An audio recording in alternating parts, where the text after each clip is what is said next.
अब हम बढ़ते हैं अपनी दूसरी स्पीकर मोहतरमा अस्मा शम्स साहिबा की तरफ। मिसेस अस्मा शम्स IERO की लेडीज़ विंग्स प्रेसिडेंट होने के साथ ही साथ तकवा इस्लामिक स्कूल की प्रिंसिपल भी हैं।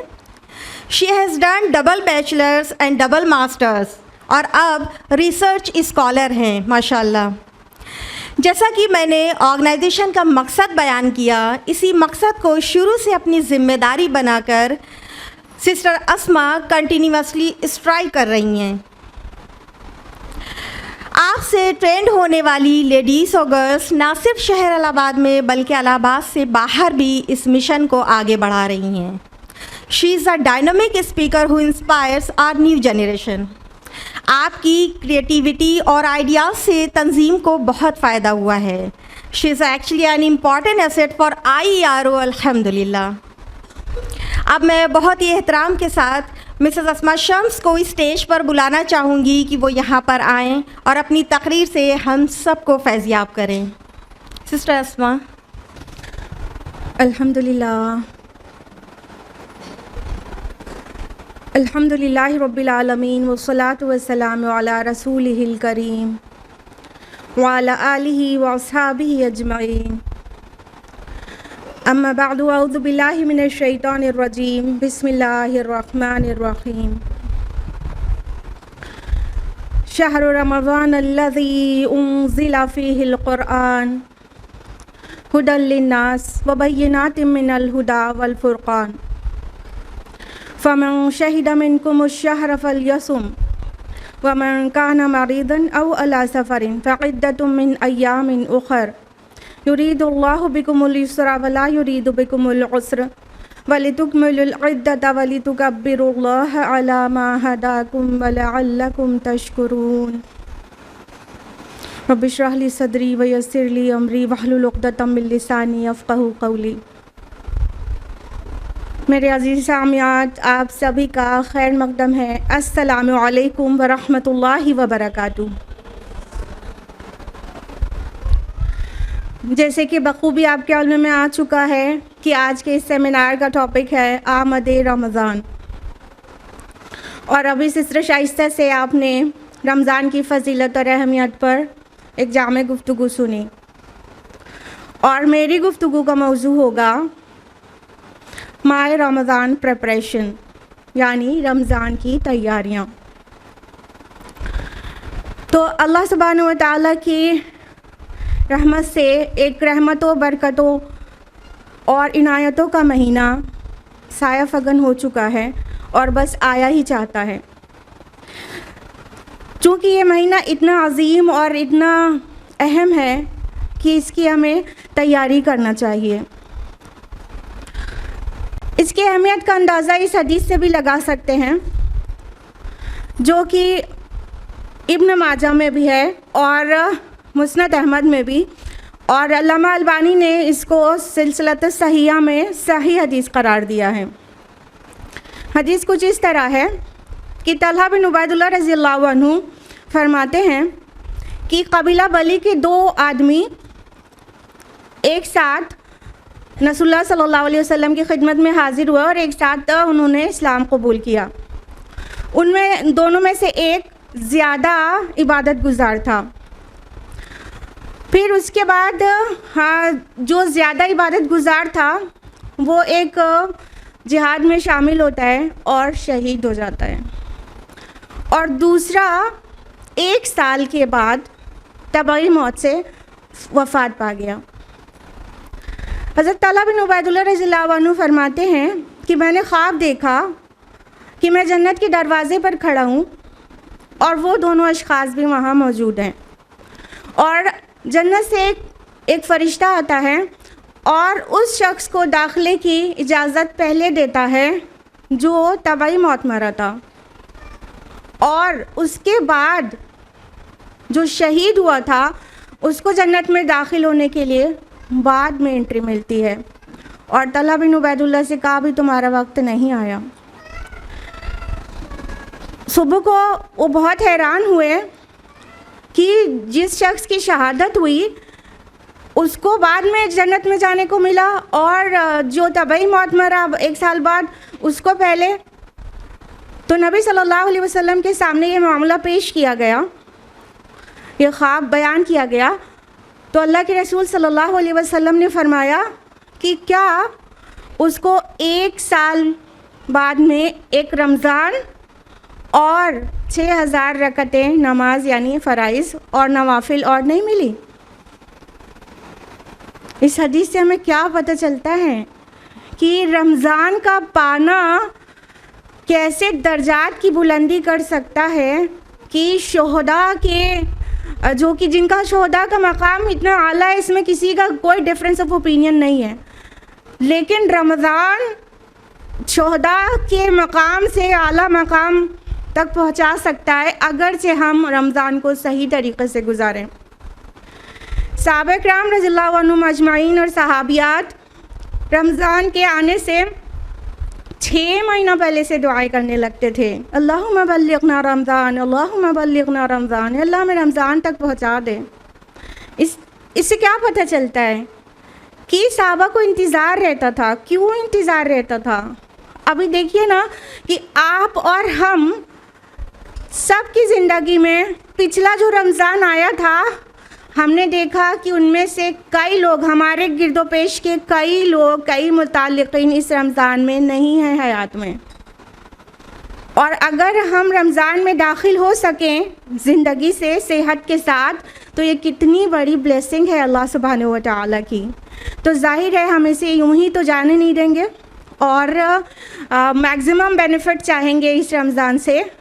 तो जल्दी तैयार हो जाइए रमज़ान की प्रेपरेशन के लिए। अगर अभी तक भी स्टार्ट नहीं की है तो हम लोग सबसे पहले जानेंगे स्पिरिचुअल प्रेपरेशन, यानी रमज़ान की रूहानी तैयारी। तैयारी में सबसे ऊपर first and foremost I would like to say purify your intention. अपनी नियतों को पाक करें, मकासद को समझें, अपनी नियत को फिर से रिन्यू करें। कहीं ऐसा ना हो कि रोज़ेदार कहलाना मकसद हो, इबादत गुजार कहलाना मकसद हो, या तो फिर ज़ीरो फिगर पाना। ये सब कुछ भी मकसद ना हो सिवाय अल्लाह की रज़ा के। सिर्फ़ और सिर्फ अल्लाह की रज़ा के लिए रमज़ान में रोज़े रखें और उसकी इबादतें करें ताकि वो राज़ी हो जाए। इसलिए अपनी नियतों को चेक करना भी हमारा काम है और उसको प्योरीफाई करना भी हमारा एक अहम काम होना चाहिए। उसके अलावा स्पिरिचुअल डिटॉक्स भी बहुत इम्पॉर्टेंट है। अगर किसी से कोई नाराज़गी है तो माफ़ कर दें, किसी से कोई खफगी है तो अल्लाह के लिए दरगुज़र कर दें, और कोई आपसे नाराज़ है तो उससे माफ़ी मांगें, और नहीं भी मालूम है तब भी कुछ मखसूस लोगों से ज़रूर माफ़ी मांगें, जैसे कि वालिदैन हो गए, शौहर हो गए, या तो गिरदोपेश के और लोग वर्क प्लेस पर या रिश्तेदारों में, पड़ोसियों में, इवन दोस्तों में। कभी कभी किसी को हम अपनी ज़ुबान से तकलीफ़ पहुंचा देते हैं ना। तो अगर आप में से किसी ने अपनी अम्मी से ऊंची आवाज़ में बात कर लिया, फिर नोटिस भी नहीं किया, तो अब नोटिस में लें और अम्मी के गले में हाथ डालकर और एक प्यारा सा बोसा देकर उनसे माफ़ी मांग लें, क्योंकि ये गुनाहों के बोझ लेके रमज़ान में दाखिल होने में, इबादतों में वो लज्जत नहीं रहेगी। और साथ ही अपने रब से बहुत गिड़गिड़ा कर मग़फ़िरत मांगे, बहुत दुआएं मग़फ़िरत करें और बहुत ज़्यादा इस्तिग़फ़ार करें, ताकि अल्लाह ताला हमें माफ़ कर दे और हम लोग रमज़ान में इस तरह से दाखिल हों कि हमारे ज़िम्मे कोई गुनाह ना बचे और इबादतों में हमें लज्जत मिल सके। कुछ अमाल ऐसे होते हैं जिनकी वजह से हमारी इबादतें रायगा हो सकती हैं, या तो हमारे नेक अमाल ऊपर नहीं उठाए जाएंगे और या तो जन्नत में दाखिला नहीं मिलेगा। उन अमाल को गौर करें कि ऐसी कोई चीज़ तो आपके अंदर मौजूद नहीं। मिसाल के तौर पर अल्लाह के रसूल सल्लल्लाहु अलैहि वसल्लम ने फरमाया, सही बुखारी की हदीस है, हदीस नंबर 2556, ला यदखुलुल जन्नत कातिउन, कतर रहमी करने वाला जन्नत में नहीं जाएगा। तो अब बताइए, इतनी इबादतें करें हम और खुदा न खास्ता कोई रिश्ता टूटा हो, कोई नाराज़ हो, पुप्पी नाराज़ हो, चचा नाराज़ हो, रिश्ता तोड़ के बैठे हों, अरे हमने तो उनसे मौत ज़िंदगी ख़त्म कर दी, अरे हम तो उनके यहाँ जाने के नहीं। खुदा न खास्ता ऐसा हो तो वल्लाही रमज़ान में दाखिल होने से पहले पहले वो रिश्तों को बहाल कर लें। इतने बड़े लूज़र ना बने कि हम दिन रात इबादतें करेंगे और फिर भी हासिल कुछ नहीं होगा, कि जन्नत तक भी नहीं पहुंच पाएंगे। कुछ अमाल और भी होते हैं जिसकी वजह से इंसान की नेकियां उसके काम नहीं आ सकती। तो जैसे हसद है, वो नेकियों को ऐसे खा जाती है जैसे आग लकड़ी को। किसी से हसद नहीं करें, बुग़्ज़ नहीं रखें, दिल को बिल्कुल पाक कर लें, नहीं तो वो सब जो इबादतें हैं उसका वो सिर्फ़ एक मशक्क़त बन के रह जाएगी। हमें गौर करना चाहिए कि हम ऐसे अमाल करें जो काबिल कबूल हो और मीज़ान में उसका वज़न कायम हो। तो काबिल कबूल अमल करने के लिए जिन चीज़ों से अल्लाह के रसूल सल्लल्लाहु अलैहि वसल्लम ने रोका है उन चीज़ों को नहीं करेंगे, तभी तो हमारे अमाल कबूल हो जाएंगे। उसके अलावा कुछ सूरतें कुरान मजीद की मेमोराइज़ करना अभी से शुरू कर दें। हिफ्ज़ुल कुरान सिर्फ़ ये नहीं कि बचपन में बच्चे मुकम्मल हिफ्ज़ कर लें, बल्कि हिफ्ज़ुल कुरान ये भी है कि हम ज़िंदगी भर कुछ ना कुछ याद करते रहें। तो क्या हुआ कि बचपन में नहीं याद किया? तो कुछ हिफ्ज़ का अपना सिलेबस डिफ़ाइन करें, कुछ सूरतें बड़ी याद करें ताकि क़यामुल लैल में आसानी रहे, और अज़कार और दुआएं याद करें। हम उम्मीद करते हैं कि आप सुबह शाम की अज़कार ज़रूर पढ़ती होंगी, उसको अगर बाय हार्ट मेमोराइज़ कर लेंगे तो और भी अच्छा रहेगा। उसके अलावा कुरानी कई दुआएं हैं और कई मसनून दुआएं नबी सल्लल्लाहु अलैहि वसल्लम की है, उसको मेमोराइज़ करें, उसको याद कर लें ताकि रमज़ान आपका बहुत अच्छा सा गुज़रे। और इतना ही नहीं, क्योंकि नमाज़ों का बहुत एहतमाम करना होगा रमज़ान में, इसलिए अपनी नवाफिल को अभी से बढ़ा दें। अगर तहज्जुद पढ़ने की आदत नहीं है तो क़यामुल लैल अभी से शुरू कर दें, ये आपके एडजस्टमेंट में भी मुफीद रहेगी। और क़यामुल लैल की क्या ही अहमियत है। और अगर क़यामुल लैल करते हैं तो सलातुज़ ज़ुहा शुरू कर दें, और सलातुज़ ज़ुहा भी पढ़ते हैं तो तहियतुल वुज़ू शुरू कर दें। नवाफिल को अभी से बढ़ा दें ताकि रमज़ान में इंशाअल्लाह वो एक अच्छा तसलसल रहे और उस रमज़ान में और ज़्यादा करने में हमें थकान नहीं फ़ील हो। और कुछ भी नहीं कर रहे हैं तो एटलीस्ट जो छोटी छोटी सूरह पढ़ के रुकू में चले जाते हैं उसके बजाय थोड़ा बड़ी सूरतें और ज़्यादा कुरान का मतन ज़्यादा हम तिलावत करके रुकू में जाएं, एक एक रकत में ज़्यादा पढ़ लें। और लीस्ट तो ये करें कि अल्लाह के नबी सल्लल्लाहु अलैहि वसल्लम की सुन्नत है कि फ़ज्र आप सल्लल्लाहु अलैहि वसल्लम तवील पढ़ते थे, तो फ़ज्र की जो फ़र्ज़ 2 रकतें हैं वो आपकी क़िरात हर दिन तवील होती थी। अब दूसरी नमाज़ें जमात के साथ नबी सल्लल्लाहु अलैहि वसल्लम छोटी पढ़ाते थे, लेकिन फ़ज्र की जमात के साथ भी तवील क़िरात के साथ पढ़ाते थे। बहुत फितरी और बहुत दिल को लगने वाली बात है कि फ़ज्र के बाद फ़ौरन किसी को कोई ऐसी मसरूफ़ियत नहीं रहती कि मस्जिद में देर तक रहने में दिक्कत होगी। तो फ़ज्र की रकत हमारे प्यारे नबी सल्लल्लाहु अलैहि वसल्लम की सुन्नत है कि फ़ज्र की 2 जो फ़र्ज़ हैं वो तवील पढ़ते थे। तो इस सुन्नत पर भी अमल करने की पूरी कोशिश करें। जब ये करेंगे तो जो क़यामुल लैल है तो वो उसमें हमें खड़े रहने में थकान भी नहीं होगी कि एक आदत बन गई है। और जब हम रमज़ान की रातों में क़यामुल लैल करेंगे तो उसका इतना बड़ा सवाब है कि आप खुशी हो जाएंगे। अल्लाह के रसूल सल्लल्लाहु अलैहि वसल्लम की हदीस है, सही बुखारी हदीस नंबर 37 और सही मुस्लिम में हदीस नंबर 759, यानी ये मुत्तफ़क़ुन अलैह रिवायत है। फरमाया रसूलुल्लाह सल्लल्लाहु अलैहि वसल्लम ने, मन क़ाम रमज़ाना ईमान व इहतिसाबन गुफ़िर लहु मा तक़द्दम मिन ज़म्बी। जिसने रमज़ान की रात में क़याम किया ईमान के साथ सवाब की नीयत से, उसके पिछले गुनाह बख्श दिए जाते हैं। तो हम में से कौन है जो अपने गुनाहों की माफ़ी नहीं चाहता? लिहाजा रमज़ान में क़याम ज़रूर करें और अभी से क़यामुल लैल को शुरू कर दें।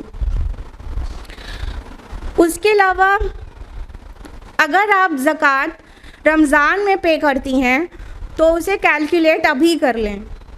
फ़र्ज़ तो नहीं है कि रमज़ान में ही ज़कात निकालना है, लेकिन अगर आप रमज़ान में ही याद रखने की वजह से रमज़ान में ही ज़कात पे करती हैं तो अभी से कैलकुलेट करके रख लें, ताकि वो कैलकुलेशन जैसा काम आपका ना बाकी रहे।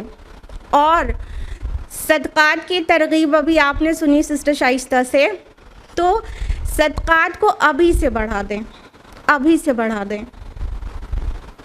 हम लोगों की बहुत सारी ज़िंदगी की ज़रूरियात होती हैं, महंगे महंगे लिबास, महंगे महंगे जूते और घर के डेकोरेशन में महंगी चीज़ें लगाते हैं। लेकिन अगर हम इस तरह से सोचें कि वो चीज़ें तो यहीं रह जाएंगी और हमारे मरने के साथ क्या जाएगा, तो शायद है कि हमें सदका करना बहुत आसान हो जाए। लिहाजा आप अपने जो भी सूट या आप के सैंडल जो भी प्लान कर रहे हैं, उसका जो बजट है आपका, उसमें से 25% 30% कम बजट में ख़रीद लें और उतना अमाउंट कम से कम गरीबों में तकसीम करें, ताकि वो आपके मरने के बाद आपके साथ जाए और वहाँ पर ज़ख़ीरा बने इंशाअल्लाह। और चूँकि रमज़ान क़ुरान का महीना है, रमज़ान खुसूसन क़ुरान का महीना है, इसका ताल्लुक़ क़ुरान से सबसे अहम है। बल्कि रमज़ान वो सेलिब्रेशन है जो क़ुरान के नुज़ूल की वजह से ही किया जाता है। यानी अल्लाह सुब्हानहू व तआला की जो इनायतें, रहमतें, नेमतें बरसती हैं और मग़फ़िरत का ऐलान होता है और जहन्नम से आज़ादी मिलती है, ये सारे बेनिफिट्स हमको इसलिए मिलते हैं क्योंकि इस महीने क़ुरान नाज़िल हुआ। अल्लाह ताला ने वाज़े फ़रमाया सूरह बकरा सूरह नंबर 2 आयत नंबर 185 में, शहर रमज़ान अल्लज़ी उन्ज़िला फ़ीहिल क़ुरआन हुदल लिन्नास व बय्यिनातिम मिनल हुदा वल फ़ुरक़ान। रमज़ान वो महीना है जिसमें क़ुरआन नाज़िल हुआ, जो फ़ुरक़ान है, हक़ और बातिल को जुदा करने वाला है, और जिसमें हिदायत की और हक़ और बातिल को जुदा करने की खुली खुली निशानियाँ मौजूद हैं। और ये क्या है? हुदल लिन्नास है, तमाम नौ इंसानी के लिए हिदायतनामा है। तो कुरान मजीद का नुज़ूल रमज़ान के सेलिब्रेशन का सबब है, क्योंकि अल्लाह ताला ने अपनी आखिरी वही और सारी किताबों की सरदार और सारे रसूलों के सरदार पर नाजिल करने वाली किताब हुई, जो सारे रसूलों के सरदार के ऊपर जो किताब नाजिल हुई, उस किताब के आने की वजह से रमज़ान में इतनी इनायतें हैं। तो भला बताएं कि रमज़ान की असल निस्बत तो कुरान से ही है, तो हम कुरान से क्यों अपना ताल्लुक़ उस्तवार नहीं करेंगे? इसलिए इस महीने में खुसूसन कुरान से अपना ताल्लुक़ उस्तवार करें, इतना मज़बूत करें, इतना मज़बूत करें कि फिर ज़िंदगी पूरी इस कुरान के मुताबिक ही गुज़रे। तो कुरान का 40 गोल नहीं भूलें। 40 गोल क्या है? तिलावत, तज़क्कुर, तदब्बुर, तरावी। यानी सब में टी आता ना सबसे पहला लेटर। तो तिलावत कैसे कब करना है, आवाज़ के साथ तिलावत कब करना है, टाइम के साथ सारा प्लान सेट करें, कितना करना है एक दिन में प्लान सेट करें। तज़क्कुर के लिए आपको अपना सिलेबस कितना बनाना है कि कितने कुरान के कितने पोर्शन पे तज़क्कुर अच्छी तरह से करेंगे। आपको पता है तज़क्कुर नसीहत हासिल करने के लिए कुरान को सरसरी समझ से समझने को कहते हैं। तो तज़क्कुर के लिए प्लान वक्त के साथ सेट करें, तदब्बुर ज़रूर करें और तदब्बुर के लिए अपना कोर्स डिफ़ाइन करें कि कितना आपको कुरान की कौन कौन सी सूरतें गहराई में उतरकर गौर व फिक्र के साथ पढ़ना और खूब अच्छी तरह समझना है। कुरान मजीद तदब्बुर करने के लिए सहाबा एक एक सूरा में 8-8 साल लगा देते थे। तो हमें देखना है कि हमें 1 महीने में कुरान पे कितनी पॉन्डरिंग करनी है। और तरावी तो क़यामुल लैल के अंडर में बताया ही कि तरावी जब आपने कुछ मेमोराइजेशन ज़्यादा कर लिया होगा तो तरावी पढ़ने में बहुत मज़ा आएगा। जब क़याम लंबा करो, जो क़यामुल लैल है या तरावी, उसका हुस्न तवील क़याम है, उसका हुस्न बहुत सारी रकातें नहीं, तवील क़याम करना है। नबी सल्लल्लाहु अलैहि वसल्लम की ये सुन्नत थी कि तरावी या क़यामुल लैल नबी सल्लल्लाहु अलैहि वसल्लम करते तो आपके पैर मुबारक में सूजन आ जाती थी, इतना तवील क़याम करते थे। इसलिए इसको प्लान से रखें कि आप कुछ सूरतें याद हों ताकि आप बेहतरीन तरीक़े से क़यामुल लैल कर सकें। तो अगर रमज़ानुल मुबारक में कुरान का बहुत साथ लिया, हर तरह से कुरान का साथ लिया और हर लेवल पे कुरान को पढ़ा, समझा, गौर व फिक्र किया, दूसरों तक पहुंचाया सब तरह से, तो इंशाअल्लाह ये हमारी शफ़ाअत करने वाला बनेगा। रोज़ा तो सभी लोग रखते हैं, ये दोनों की शफ़ाअत रद्द नहीं होगी। अल्लाह के रसूल सल्लल्लाहु अलैहि वसल्लम की हदीस है, मुस्नद अहमद में हदीस नंबर 6626। अल्लाह के रसूल सल्लल्लाहु अलैहि वसल्लम ने फरमाया, अस्सियाम वल क़ुरआन यशफ़आन लिल अब्द यौमिल क़ियामा। क़ुरआन, रोज़ा और क़ुरआन रोज़े क़ियामत बंदे के लिए शफ़ाअत करेंगे। वयक़ूल सियाम, और रोज़ा कहेगा, मनातु तामा व शहवात बिन नहार, कि अल्लाह मैंने इसको दिन में खाना खाने से रोके रखा और शहवात पूरी करने से रोके रखा। फ़शफ़अनी फ़ी, तो इसके हक़ में मेरी शफ़ाअत कबूल की जाए। वयक़ूलुल क़ुरआन, और क़ुरआन कहेगा, मनातुहुम नौम बिल्लैल, मैंने इसको रात को सोने से बाज रखा। फ़शफ़अनी फ़ी, तो इसके हक़ में मेरी शफ़ाअत कबूल की जाए। फिर अल्लाह ताला फरमाएंगे, फ़युशफ़आन, तुम दोनों की शफ़ाअत कबूल की जाती है। सुभान अल्लाह।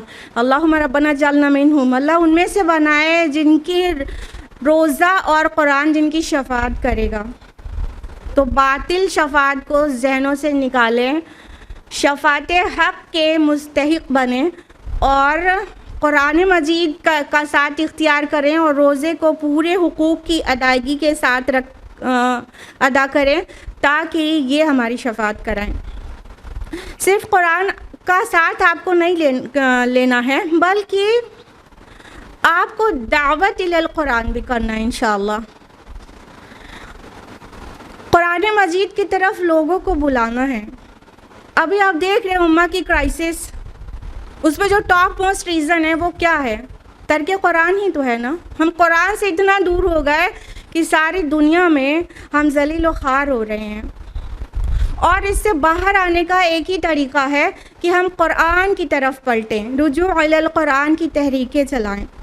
तो ना सिर्फ आपको ख़ुद कुरान का साथ लेना है, बल्कि इस कुरान की तरफ लोगों को बुलाना है। वमन दआ इलैहि हुदिया इला सिरातिम मुस्तक़ीम, जो इस कुरान की तरफ लोगों को बुलाएगा उसकी ख़ुद की तो हिदायत सिरात मुस्तक़ीम पे हो ही जाएगी। यानी आपकी कोशिश बेकार नहीं जाएगी। आप कोशिश करेंगे लोगों को कुरान की तरफ बुलाने की, कहने का मतलब उनके सामने दरसे कुरान कर रहे हैं, उनके साथ फैमिली के साथ डिस्कस कर रहे हैं, या कोई कुरान समझने समझाने का दौर चल रहा है, डिस्कशंस चल रहे हैं। तो अगर लोगों को कुरान की तरफ बुलाया जाए और लोगों की ज़िंदगी उसके मुताबिक ना ढले, तब ये मसला आपका नहीं है। कम से कम आपकी तो हिदायत हो गई ना कि आपने कुरान की तरफ लोगों को बुलाया। तो प्लीज़ दावत इलल कुरान और रुजू इलल कुरान की तहरीकें चलाएं, और उसके बाद ही हमारे हालात कुछ सुधरने वाले हैं। उसके अलावा आई वुड सजेस्ट यू कि हम लोग कुछ अहम काम फैमिली के साथ करते हैं। यानी अगर दिन भर फैमिली मेम्बर्स सब घर में नहीं होते हैं तो कोई दिन का कोई हिस्सा तो हम ऐसा चाहते हैं कि फैमिली पूरी साथ बैठे, जैसे कि डिनर साथ में करते हैं या कोई और काम।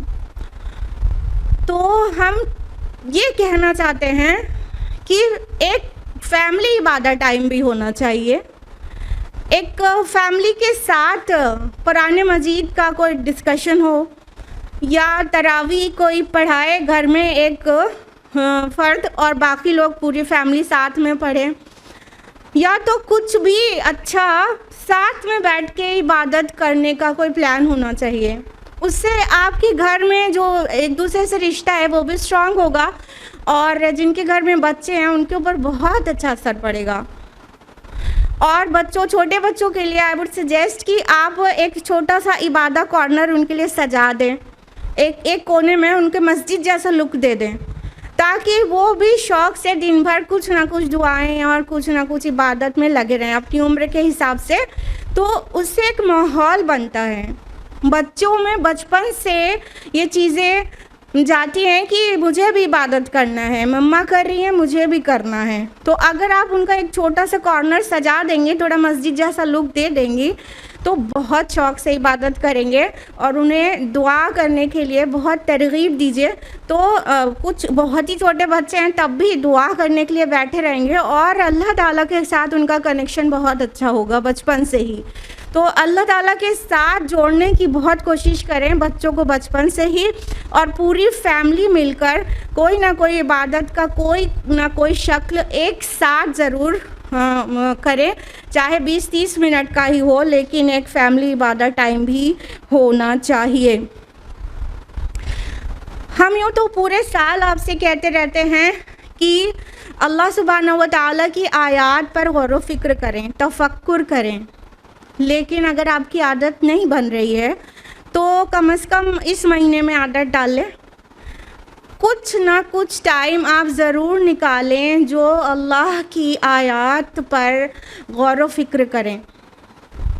ये हवा, पानी, बादल, बारिश और घर और अपने और खाना और जिधर भी नज़र आप डालें उधर थोड़ी देर नज़र ठहरा कर उसके बारे में सोचें। जैसे कि सुबह हुई तो आप सोचें कि ये सुबह का आना जाना कितना ब्यूटीफुली और कितना स्मूथली होता है, और अल्लाह ताला के अलावा कौन ही कर सकता है। वो बारिश हो तो उसके निज़ाम के बारे में सोचें, वो फल काटें तो उसके खूबसूरती के बारे में सोचें, उसके टेस्ट और न्यूट्रिशन के बारे में सोचें कि ये सब अल्लाह ने बनाया है। वो सब्ज़ी काटें तो आप इस तरह ही सोचें, मतलब किसी तरफ नज़र पड़े तो थोड़ा ठहर कर अल्लाह ताला को याद करें और उस चीज़ को अल्लाह की निशानी की तरह देखें। और अल्लाह ताला बहुत चाहता है कि बंदे उसकी क्रिएशन में और उसकी आयात पर गौर व फिक्र करें। आयात मीन्स निशानियाँ होती हैं। तो वल्लाही आप उसके बाद अल्लाह ताला के साथ ऐसा कनेक्शन फ़ील करेंगे, ऐसा कनेक्शन फ़ील करेंगे कि उसके बगैर फिर चैन नहीं आएगा। पहले आदत डाल लीजिए, फिर उसके बगैर चैन आपको नहीं आएगा। तो अगर ज़्यादा नहीं तो 20 से 30 मिनट का टाइम, और अगर शुरुआत करने का मैटर है कि थोड़े में शुरू करेंगे तो 10 ही मिनट का टाइम बस निकाल लीजिए कि इस टाइम हमको ये करना है। सुबह का टाइम बहुत सूटेबल होता है, चर्पिंग ऑफ बर्ड्स सुनाई पड़ती है और इतना सुहाना सा मौसम होता है, लेकिन ज़्यादातर लोग कमरा बंद करके सो के इतना खूबसूरत सीन मिस कर देते हैं। और चर्पिंग ऑफ बर्ड्स जब मिस कर देते हैं तो समझ लीजिए आपने बहुत डिवाइन म्यूज़िक मिस कर दिया। तो इसलिए कोई चीज़ की तरफ भी देखें, उस वक्त भी गौर व फिक्र करें, लेकिन अगर एक टाइम फिक्स कर लेंगे आप, जैसे सुबह का वक्त, तो बहुत अच्छा रहेगा, उसमें डिसिप्लिन हो जाएगा। कहने का मतलब फिर आदत पड़ जाएगी। तो ये आदत डालें, जो चीज़ की तरफ अल्लाह ताला ने कुरान हकीम में बार बार तवज्जो दिलाई है, सोचिए वो काम हम लोग नहीं करते। तफक्कुर करें। कुछ लोग जिनसे मुमकिन हो सके, जिनको भी अल्लाह तौफीक दे, उनको फरागत भी हो, तो इतिकाफ़ का प्लान बनाएं। जब आप सोचेंगे तब हो पाएगा, जब सोचा ही नहीं होगा तो शायद फिर कभी भी नहीं कर पाएंगे। तो जिनको इतनी फरागत हो कि उनसे इतिकाफ़ हो पाएगा, तो इतिकाफ़ का प्लान बनाएं। अल्लाह से दुआ करें, अल्लाह ताला आसान कर देगा। और एक बहुत अहम बात यह है कि हम लोग एक ऐसा काम कर डालते हैं जिसकी वजह से हमारा रोज़ा ज़ाय हो सकता है। उससे बहुत अवेयर रहें कि ये चीज़ नहीं होना चाहिए। आई एम टॉकिंग अबाउट कौल ज़ूर। सही बुखारी की हदीस है, सही अल बुखारी हदीस नंबर 1903। अल्लाह के रसूल सल्लल्लाहु अलैहि वसल्लम ने फरमाया, मल्लम यदा कौल ज़ूरी वमन अमल बिही फलैसा लिल्लाहि हाजतुन फ़ी अन यदा तआमहु व शराबा। जिस शख्स ने कौल ज़ूर को नहीं छोड़ा और उस पर अमल करना नहीं छोड़ा, तो अल्लाह ताला बरी है इससे कि वो भूखा और प्यासा रहे। कौल ज़ूर किसको कहते हैं?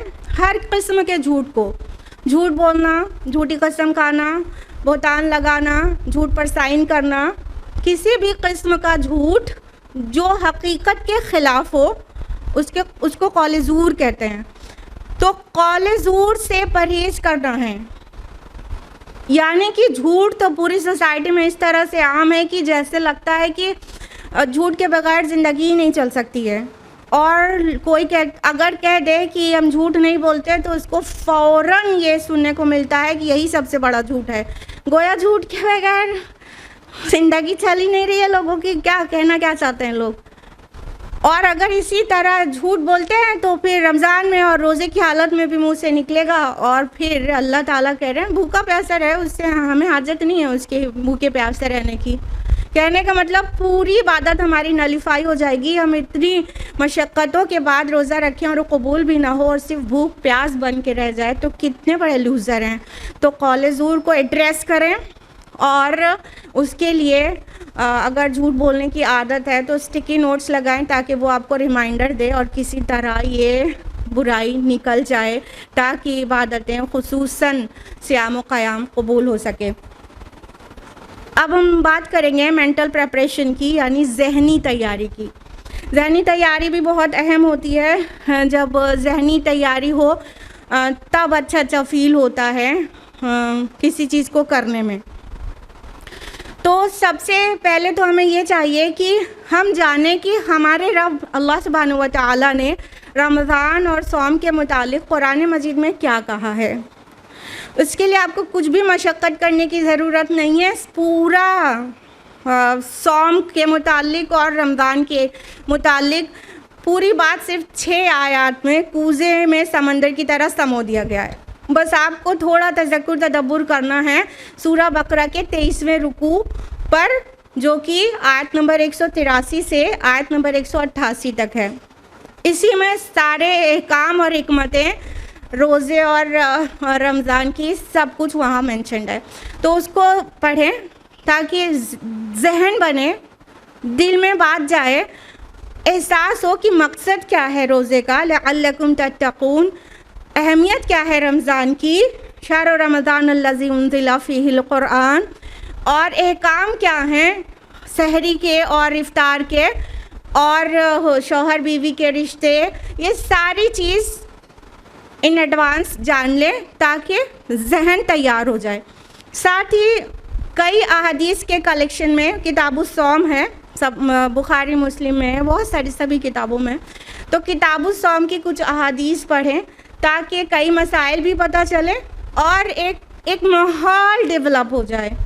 कई फजीलत की भी अहादीस होगी, कई मसले मसाइल की अहादीस होगी, तो वो सब आपको पता चल जाएगा और आपको अच्छी तरह से महसूस होने लगेगा कि अब आप रमज़ान को महसूस कर रहे हैं, फ़ील कर रहे हैं और आप इंशाअल्लाह प्रोडक्टिव काम कर सकेंगे और जिन चीज़ों से हमारा रोज़ा टूट जाएगा या नुकसान आएगा वो चीज़ें नहीं करें। कहने का मतलब ये चीज़ें ज़रूर पढ़ लें।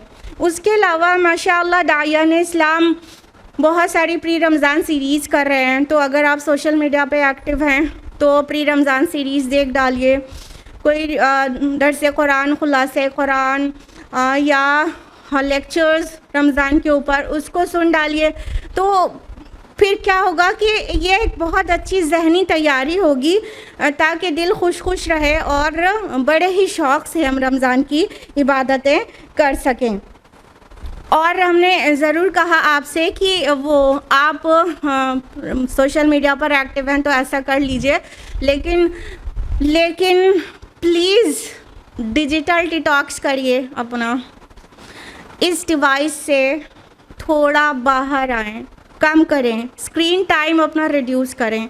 चाहे आप मोबाइल यूज़ करें, चाहे लैपटॉप बहुत ज़्यादा यूज़ करती हों, बहरहाल किसी तरह आप डिजिटल डिटॉक्स अपना ज़रूर करें, क्योंकि बहुत एहसास किए बगैर हम बहुत अहम वक्त को डिजिटली उसको हम वेस्ट कर रहे हैं। तो अपने टाइम को नोटिस में लें कि कितनी देर आप स्क्रीन टाइम आपका है, उसको रिड्यूस करें अभी से, क्योंकि अचानक से रमज़ान में नहीं होगा।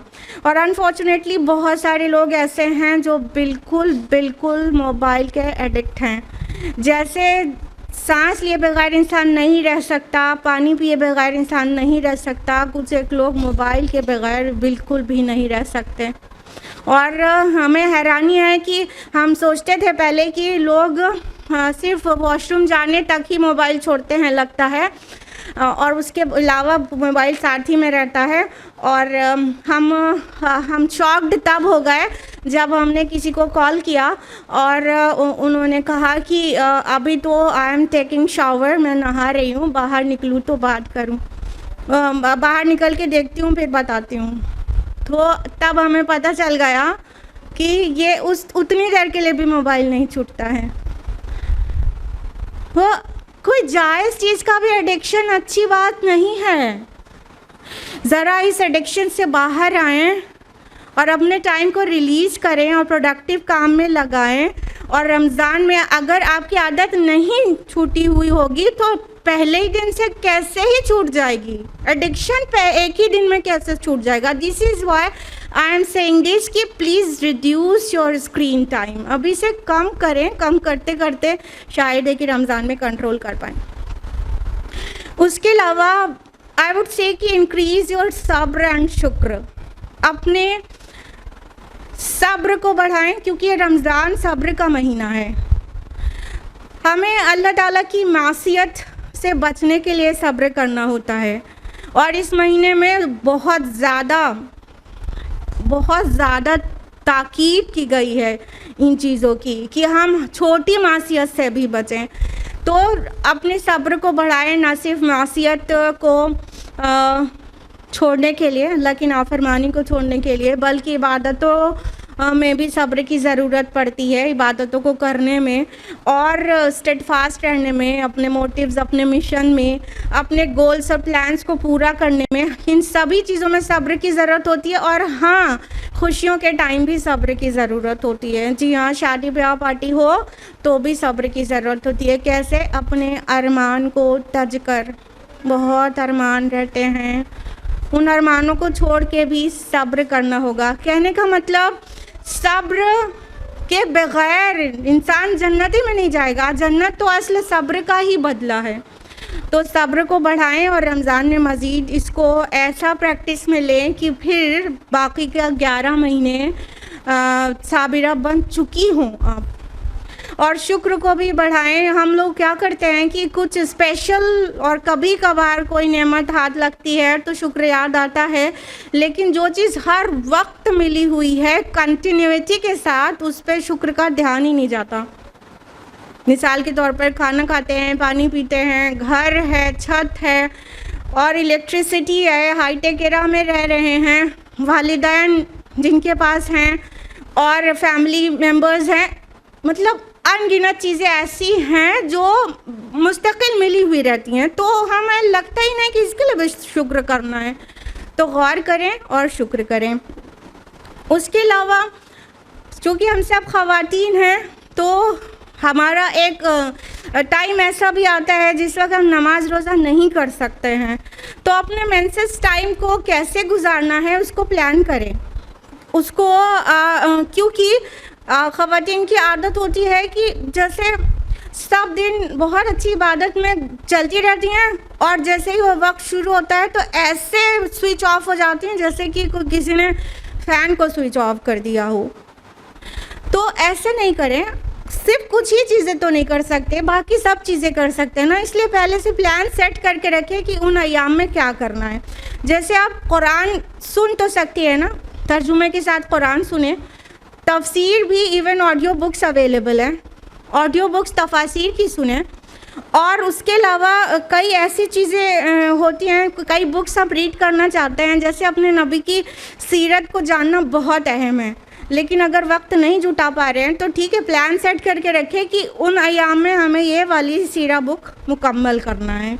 तो इस तरह से ये चीज़ें कर सकते हैं। उसके अलावा दुआ बहुत कर सकते हैं, दुआ करने में तो कोई कंडीशंस नहीं है, तो दुआ बहुत करें। दुआ हुवल इबादत, दुआ मुखुल इबादत, दुआ तो इबादत का मग़ज़ है, तो दुआ करें।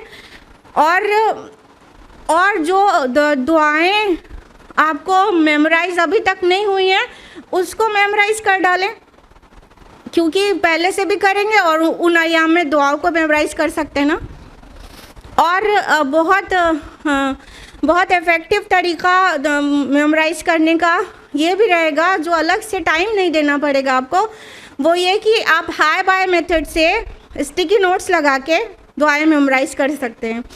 हाई बाय मेथड किसको कहते हैं कि आपने कुछ चीज़ लिख के या प्रिंट करके पेस्ट कर लिया, जहाँ पे नज़र आपकी बार बार पढ़ती रहती है, तो आप जितनी बार गुजरेंगे वो एक बार पढ़ लेंगे, तो फिर कुछ ही दिनों में वो याद हो जाएगी। तो इस तरह से दुआएं भी याद कर सकते हैं और वो उन मखसूस अय्याम में बैठकर सुकून से भी दुआएं याद कर सकते हैं। उसके अलावा अपने गोल्स को सेट करें रमज़ान में कि आपको क्या क्या करना है। ठीक है, ये एक सैम्पल हम आपको दिखा रहे हैं। अगर आप इस तरह से कुछ लिखकर अपने वार्डरोब पर या अपने रूम में या किचन में कहीं पर लगा लें कि आपके क्या क्या गोल्स हैं, तो आप किसी भी गोल से गाफिल नहीं रहेंगी, क्योंकि वो आपको नज़र आता रहेगा ना। तो गोल्स सेट करने में ये ध्यान दीजिएगा कि goals should be realistic and achievable. आपके गोल ऐसे होना चाहिए जिसको आप पूरा कर सकें। ऐसे नहीं बड़े बड़े गोल्स बना लें जो आपसे अटेन नहीं हो, अचीव नहीं कर सकें। अगर ऐसा हुआ तो आप डीमोटिवेट हो जाएंगे और डीमोटिवेशन के बाद और गोल्स को अचीव करने में आपको मुश्किल होगी। जैसे कि आपने मान लीजिए अपने गोल में सेट किया तदब्बुर कुरान के मुताल्लिक कि आप 6 मदनी सूरतों का तदब्बुर करेंगी और 15 मक्की सूरतों का तदब्बुर करेंगी। शायद ये बहुत बड़ा गोल होगा। तदब्बुर इट टेक्स टाइम। तो गोल्स ऐसे सेट करें जो आपके मसरूफियात के बीच में वो सब अटेन कर सकें, और सब के गोल्स थोड़े डिफरेंट हो सकते हैं। ये जो हमने आपको सैम्पल दिखाया, इंशाल्लाह हम आपको इसको सॉफ्ट कॉपी में पिक्चर क्लिक करके व्हाट्सएप ग्रुप पर सेंड कर देंगे। इससे आपको कुछ आइडिया तो मिल ही जाएगा। इस पर आप प्लस माइनस कर सकते हैं। तो लेकिन आपको देखना होगा कि आपके शेड्यूल में क्या सेट हो रहा है और कितना आपको करना है। और उसके अलावा ये अभी आपको इवन हार्ड कॉपी में भी मिल जाएगा कि आपको रमज़ान में क्या करना चाहिए और आपको रमज़ान के बाद भी क्या करना है। एक मकसद है ना रमज़ान महीने में ट्रेनिंग का, तो रमज़ान के बाद भी आपको क्या करना है, ये तो आपको अभी हार्ड कॉपी में मिल जाएगा। इसको अपने घर में सही जगह पर पेस्ट कर लीजिएगा। और चेकलिस्ट भी इंशाल्लाह हम सॉफ्ट कॉपी में आपको देंगे PDF में, तो अपने लिए उसकी हेल्प से या तो उसी को प्रिंट करा लीजिएगा या तो इसकी हेल्प से अपने लिए एक चेकलिस्ट या रमज़ान जर्नल या रमज़ान प्लानर बना लीजिएगा कि आपको जो चीज़ें करनी है रात को सोने से पहले आप एंट्री करके सोएं कि आपने क्या क्या किया है और क्या गोल अचीव नहीं हो पाया। तो चेकलिस्ट आपको बताएगी कि आप कितना प्रोडक्टिव जा रहे हैं रमज़ान में। तो उस पर आप टिक क्रॉस भी कर सकते हैं। एक कॉलम में, हाँ, आपने एक साइड कॉलम में अगर डेज़ ले लिया तो आप रोज़ में फिल करने के लिए डीड्स ले लीजिए और उसमें टिक क्रॉस भी कर सकते हैं, ये कर लिया, ये नहीं कर पाए, ये कर लिया। जैसे सदक़ात है और क़यामुल लैल है और बहुत सारे वो हेल्पिंग अदर्स है। इस तरह जो भी आपने गोल सेट किया है उसको टिक क्रॉस से भी आप एंट्री कर सकते हैं और स्कोर्स भी दे सकते हैं। ये आप पे डिपेंड करता है कि आपको कैसे ठीक लग रहा है। तो इस तरह अगर इतने वॉचफुल रहेंगे ना अपने अमल पर तो रमज़ान आपका रायगा नहीं जा सकता। रोज़ाना आप एंट्री करेंगे, फिर अगर प्रीवियस डे से आपका आज के स्कोर कम आया तो आपको बुरा लगेगा कि नहीं, अब कल मुझे आज से बेहतर गुजारना है। तो आप इतना वॉचफुल रहने के बाद रमज़ान वेस्ट नहीं होगा। लेकिन अगर आप वॉचफुल नहीं रहेंगे तो आप 10 दिन तो सोचने ही में गुजार देंगे कि अच्छा रमज़ान आ गया, अभी तो पूरा महीना है, और बीच के 10 दिन में थोड़ा बहुत करेंगे, बाद में सोचेंगे कि अब तो जाने ही वाला है, अब अगले साल से हम कमर बस्ता होके करेंगे। इस तरह आपका बहुत टाइम वेस्ट हो सकता है। तो चेकलिस्ट बनाएंगे तो आप बिल्कुल भी गाफिल नहीं रहेंगे। उसके अलावा अपनी वीकनेसेस को आइडेंटिफाई करें और उसे एड्रेस भी करें। जैसे ख़वातीन की एक आम कमज़ोरी है कि बोलती बहुत ज़्यादा है। तो अगर खुदा न खास्ता आपकी कमज़ोरी भी है तो आप लिखें मन समता न जा, जो खामोश रहा वो नजात पा गया। अल्लाह के रसूल के अल्फाज हैं, लिख के लगा लीजिए। बार बार नज़र पड़ेगी तो थोड़ा चुप रहने में आसानी रहेगी। अगर कोई और वीकनेस ऐसी है जो आप इवन किसी को बताना भी नहीं चाहते कि फैमिली के बाकी लोग भी देखेंगे, आपको नहीं पसंद है, तो कुछ कोड्स में लगा लीजिए। इत्तक़िल्लाह लगा लीजिए, अल्लाह का तक़वा इख्तियार करो और आप उसको जब देखें तो आपको अपनी वो वीकनेस याद आए कि हमें ये I need to get rid it off ना। तो आप कोड्स में कुछ और लगा के अपनी वीकनेस को एड्रेस करिए और उसे ख़त्म करने की कोशिश करिए। आपको उसे मिटाना है। तो इस तरह आप स्टिकी नोट्स लगा के अपनी वीकनेसेस से निजात पा सकते हैं। और अब जानेंगे फिज़िकल प्रेपरेशन यानी जिस्मानी तैयारी। So your health is precious, take care of your health. हमेशा ही आपकी जो सेहत है वो कीमती है। फिर रमज़ान की इबादतों के लिए जब हेल्थ ही नहीं सही रहेगी तो क्या इबादत कर पाएंगे। जब तबीयत ही नहीं सही रहती तो फिर कुछ चीज़ें तो करने लायक ही नहीं होते और कुछ चीज़ों में को करने में दिल नहीं लगता। तो ध्यान दें, अपनी सेहत का बहुत ख्याल रखें। अभी से खाने को कम करें, चाहे तो लंच को अभी से स्किप करना शुरू कर दें ताकि बॉडी अडेप्ट हो जाए आसानी से, अगर पॉसिबल हो आपके लिए तो। और जो भी खाएं तय्यब खाएं, हेल्दी फूड खाएं और जंक फूड और फास्ट फूड से बिल्कुल परहेज़ करें। वो सबसे बड़ा ज़रिया है आपके हेल्थ को ख़राब करने का। और keep your self hydrated, plentiful water आप लें ताकि आप हाइड्रेटेड रहें अभी। और जब रमज़ान स्टार्ट होगा तो अपने को हाइड्रेटेड रखने के लिए आप सुहूर में कोई इलेक्ट्रोलाइट लें, जैसे कि कोकोनट वाटर भी अच्छा इलेक्ट्रोलाइट है और एनर्जॉल जैसे लिक्विड्स भी मार्केट में अवेलेबल हैं, तो उसको आप ले सकती हैं सुहूर में। और अगर सुहूर में डेट और बनाना लें तो इससे दिन भर आपको प्यास नहीं लगेगी। हमें हैरानी है कि इफ़्तार में खजूर से जो इफ़्तार करने की सुन्नत बहुत ज़्यादा मुस्तअमल है, लेकिन सुहूर में खजूर खाने की सुन्नत किसी के यहाँ बहुत कम लोगों के यहाँ ही अमल में। ये अजीब बात है। हमारे नबी सल्लल्लाहु अलैहि वसल्लम सुहूर में भी खजूर खाया करते थे। तो इस तरह से आप अपने रोज़े में हेल्दी फील कर सकती हैं। और अगर कोई और हेल्थ मैटर्स चल रहे हैं तो उसे भी सेटल डाउन करें। यानी कि वीकनेस है तो डॉक्टर को दिखाने के बाद मल्टीविटामिन्स लेने लगिए। कैल्शियम की कमी है तो कैल्शियम अभी से स्टार्ट कर दीजिए। या आपको नर्व्स के इश्यूज़ आते हैं फ्यू डेज़ रोज़ा रखने के बाद, फिर सर्वाइकल पेन होता है, बैक पेन होता है, नर्व्स में, ये इलेक्ट्रोलाइट की कमी से होता है। तो अगर आप इलेक्ट्रोलाइट लेके, घर का भी इलेक्ट्रोलाइट पानी, शक्कर और नमक इससे बना के आप मगरिब से लेके सुहूर तक बॉटल में बना के रख लीजिए, उसको पिएंगे तो इंशाल्लाह आपको नर्व्स के लिए मेडिसिन नहीं लेनी पड़ेगी।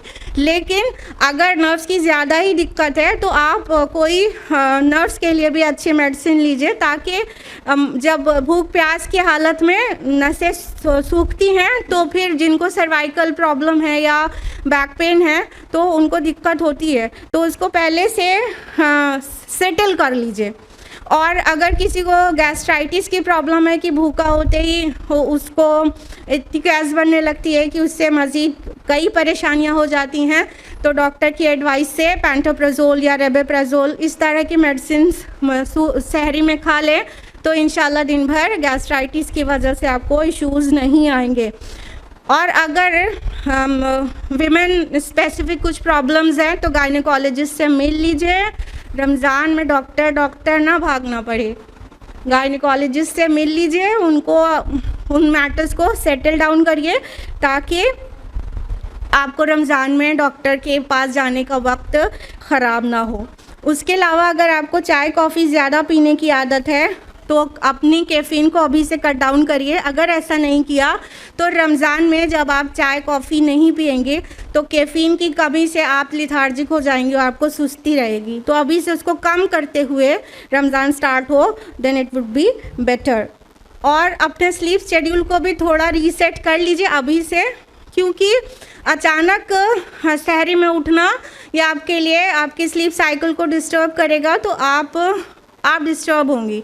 जो चीज़ ग्रेजुअली होती है, फिज़िकली भी, मेंटली भी, स्पिरिचुअली भी, ग्रेजुअल चेंजेस बॉडी जल्दी अडेप्ट करती है और सडन चेंजेस में बॉडी रिएक्ट करती है।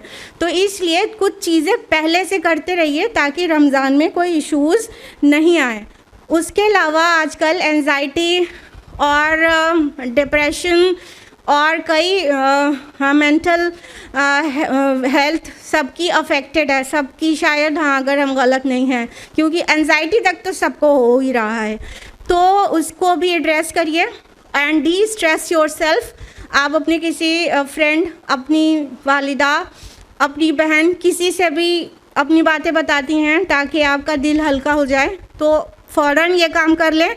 दिल को हल्का करना, दिमाग को खाली करने के काम कर लें, अपने आप को डी स्ट्रेस कर लें, स्ट्रेस रिलीज़ हो जाएगा, माइंड सही काम करेगा तो फिर उसके बाद बॉडी सही काम करेगी। हमारा दिमाग जब बहुत ज़्यादा स्ट्रेस्ड रहता है या कोई भी प्रॉब्लम है, अगर मेंटल वेलबीइंग में प्रॉब्लम है तो फिर बॉडी भी प्रॉब्लम देती है, क्योंकि यहीं से कंडक्ट होती है। तो अगर ज़्यादा ही प्रॉब्लम है तो काउंसलिंग्स वगैरह ले लें, छोटी मोटी प्रॉब्लम है तो अपनी किसी राजदार से बता के अपने आप को लाइट कर लें। अब जल्दी से टाइम मैनेजमेंट और कैलेंडर के कुछ पॉइंट्स बता के हम अपनी बात को ख़त्म करेंगे। हम ये तो नहीं कह रहे हैं कि आप बहुत सारी ईद के लिए शॉपिंग करिए, लेकिन अगर कुछ करना ही है तो रमज़ान स्टार्ट होने से पहले कंप्लीट योर शॉपिंग। अगर करना ही है, हम रिकमेंड नहीं कर रहे हैं, करना है तो रमज़ान से पहले, रमज़ान में मार्केट जाके इतने सारी भीड़ में मर्दों का धक्का खाना बहुत बुरी बात है। उसके अलावा अपने हाउस होल्ड चोर्स हैं उनको भी मैनेज करके रखिए, उनको अच्छी तरह से ऑर्गेनाइज करके रखिए। घर के कामों में जैसे कि मंथली क्लीनिंग है, वो ईद से पहले क्यों होगी, वो रमज़ान से पहले होनी चाहिए। उसके अलावा कपड़े, जायनमाज, पर्दे, जो भी लॉन्ड्री है वो सब पहले से क्लियर करें और हर एक चीज़ को इतना तरतीब से रखें कि हर चीज़ निकालने में आसानी हो। तो ये सारी सेटिंग करें। और हाँ, महीने भर का राशन रखें ताकि बीच में आपको लिस्ट बना के राशन नहीं मंगाना पड़े। मील प्लान बना के किचन में लगा लें, क्योंकि ख़वातीन का ये बहुत बड़ा मसला है कि खाना बनाने में जितना टाइम नहीं लगता उससे ज़्यादा तो सोचने और डिस्कस करने में लगता है। इसलिए पूरे महीने का मील प्लान बना लें और उसको किचन में पेस्ट कर लें। बस जो तारीख रहे वो चीज़ बनेगी, वो सारी चीज़ें घर में अवेलेबल होना चाहिए। उसके अलावा please keep your iftar menu short. अपने शौहर, अपने बच्चों को भी समझाइए कि रमज़ानुल मुबारक कुकिंग स्किल्स दिखाने के लिए नहीं आता है और शुरुआत खजूर से, सुन्नत से करके फिर खिलाफ़े सुन्नत इतना बहुत सारा खा लेने के लिए नहीं है इफ्तार। ठीक है, हम शुरू तो करते हैं सुन्नत से खजूर खा के, लेकिन हम अपने नबी की पूरी सुन्नत को अमल में कर लाए ना। रसूलुल्लाह सल्लल्लाहु अलैहि वसल्लम सहाबा इतना बड़ा दस्तरखान सजा के इतना फ्राइड चीज़ें बैठ के थोड़ी खा लेते थे। तो पूरा रमज़ान का मकसद हाल होने दें। हम जानते हैं आप लोग होने भी देंगे, लेकिन घर में बहुत सारी डिमांड्स रहती, बड़ा इंतज़ार रहता है, तो उनको पहले से समझाते रहें रमज़ान का मकसद ये नहीं, रोज़ा रखने का ये मकसद ही नहीं, पूरा मकसद ही फौत हो जाता है। इतनी चीज़ें खा लेते फिर कहते हैं अल्लाह रमज़ान में इतनी बरकत दे दिया कि जितना पूरे साल कभी एक साथ इतनी चीज़ नहीं बनती, रमज़ान में बनती। सुभान अल्लाह, ये तो हम करते हैं। उसके अलावा अपने मंथ को पूरा शेड्यूल करें और अपने टाइम को पूरी तरह से मैप करें, किस वक्त क्या करना है। अगर आप बहुत डिसिप्लिन्ड हैं तो फिर पूरा 24 घंटे का हर घंटे आधे घंटे की भी शेड्यूल लिख के रखें और कहीं पर पेस्ट कर लें, अगर आपसे फॉलो हो सके। इतना स्मार्टली ये चीज़ बनाइएगा कि आपको दिक्कत नहीं हो, यानी कि बीच बीच में आप बफर्स डालना है कि इबादत का जो भी पोर्शन है उतना करने के बाद बीच के 15-20 मिनट आपको किस तरह से अपने माइंड को फ्रेश करना है वो भी देख लीजिएगा। और जो लेक्चर सुनने वाले काम वो ऐसे वक्त में शेड्यूल करें जिस वक्त जैसे आप लेट के भी कर सकती हैं ना ये, तो उसके लिए आप जब काम कर चुके मशक्क़त वाली इबादत का, तो लेटने के बाद वो लेक्चर वगैरह के शेड्यूल को उस टाइम पर रखें। मतलब हम आपको बता रहे हैं स्मार्टली अपने डे को प्लान करें। उसके अलावा चूँकि अगर आपको ऑनलाइन जाना पड़ेगा कुछ चीज़ें देखने सुनने के लिए, तो उसके सारे लिंक्स को ऑफलाइन सेव कर लें, क्योंकि अगर आप फ्री यूट्यूब पर स्क्रॉल करते रहेंगे तो फिर इधर उधर भी जाएंगे, आप कंट्रोल नहीं कर पाएंगे। इसलिए हर एक चीज़ ऑफलाइन सेव करें और ऑनलाइन सिर्फ उतनी देर के लिए जाएं जितनी देर आपकी वीडियो प्ले हो रही है। And last but not the least, जितना ज़्यादा शेड्यूलिंग करेंगे, प्लानिंग करेंगे, उतना एक चीज़ का ख़तरा बढ़ जाएगा कि अचानक अगर कोई हमारे शेड्यूल को डिस्टर्ब कर देगा तो हमारा मूड ख़राब हो सकता है। जैसे कि आपका कुरान को तज़क्कुर करने का वक्त था, कोई गेस्ट आ गया, या तो हस्बैंड ने आवाज़ दे दिया, या तो अम्मी ने किसी काम में लगा लिया। अब मूड ख़राब कि मेरा ये काम रुक जाएगा।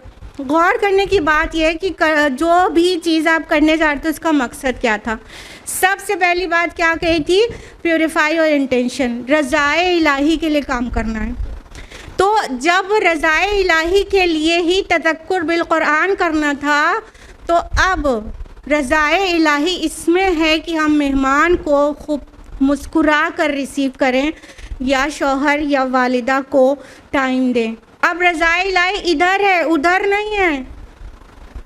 इस बात को समझिए, जब मकसदियत पूरी रहती है तो कन्फ्यूजन्स नहीं आते हैं, गुस्सा नहीं आता है। इसलिए मकसद रज़ाए रब रहे तो कोई गड़बड़ नहीं होगी और शेड्यूल डिस्टर्ब होने से आप परेशान नहीं होंगे, और वो स्कोर आपको तज़क्कुर के बजाय अब गेस्ट को रिसीव करने से क्या पता उससे ज़्यादा स्कोर आप गेन कर लें।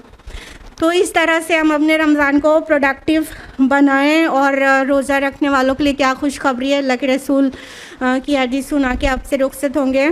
बुखारी मुस्लिम की मुत्तफ़क़ुन अलैह रिवायत है, बुखारी में 1904, मुस्लिम में 1151।